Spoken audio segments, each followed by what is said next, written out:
Pregnancy का सफर उस वक्त शुरू होता है जब एक एग और एक स्पर्म आपस में मिलते हैं। इसी लम्हे से एक नई जिंदगी का आगाज होता है। हर महीने औरत की ओवरी से एक एग रिलीज होता है। ये एग फिलोपियन ट्यूब में एंटर करता है और कुछ वक्त तक वहाँ रहता है। अगर इस दौरान स्पर्म उस तक पहुँच जाए तो फर्टिलाइजेशन होती है। जब स्पर्म एग के अंदर एंटर करता है तो दोनों का जेनेटिक मटेरियल कंबाइन हो जाता है और एक नया सेल बनता है जिसे जाइगोट कहते हैं।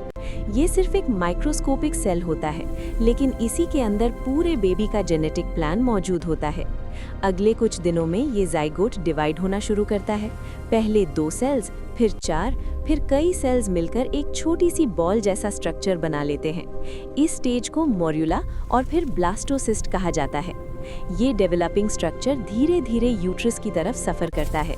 जब ये यूट्रस की लाइनिंग पर अटैच होता है, इस प्रोसेस को इम्प्लांटेशन कहते हैं।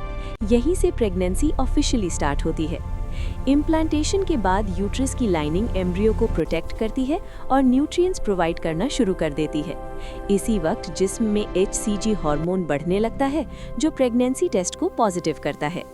इस तरह एक छोटी सी फर्टिलाइज्ड सेल से प्रेगनेंसी का सफर शुरू होता है और धीरे धीरे ये सेल ग्रो करके एक कंप्लीट बेबी की शक्ल इख्तियार करता है। ये है प्रेगनेंसी का आगाज, एक सिंपल लेकिन एक्स्ट्रा ऑर्डिनरी